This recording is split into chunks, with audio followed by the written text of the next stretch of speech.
Hi folks, enjoying my Bull 18X excavator and ran into some trouble with the hydraulic quick disconnect for the buckets. Basically, if you bought with the one from the factory, the quick disconnect sticks out perpendicular right here. Your hydraulic hose is prone to breaking off.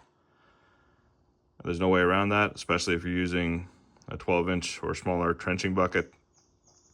This is going to get damaged. And what that looks like is this right here. The fitting will shear off.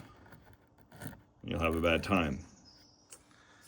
So, immediate for emergent need, I just cut this off, grabbed another hose from an accessory, and a 1/4-inch barb, and spliced it as best as I could, just to get the machine back in the garage.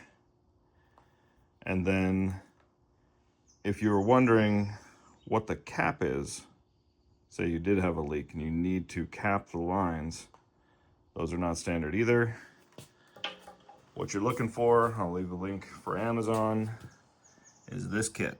The DIN light duty cap and plug assortment. The heavy duty or any other standard BSPP otherwise will not work. This is the one you want. And for the sake of the work I intend to do with this machine, I'm going to delete the hydraulic quick coupler in favor of the manual one. Something you probably saw on the Spicer Designs videos.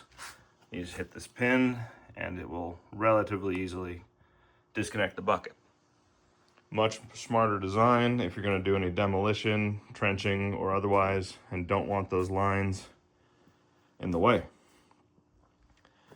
Just as important, once you've capped the lines, if you want to leave the lines in, I'm going to route them back and zip tie them up against the otherwise available hydraulic unit. Get them out of the way, and I get that much more clearance when I'm doing my work.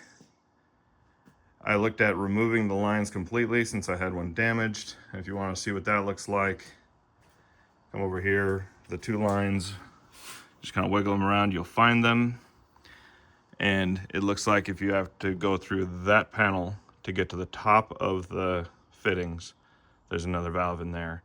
If you want to delete the lines and put caps there instead, that would be where to do that. They're not accessible from down here on any of the easily removed panels. If you got questions, let me know. So far, the machine really has been doing well. I've only got about 10 hours on it. No complaints. Yeah, we'll see how it goes.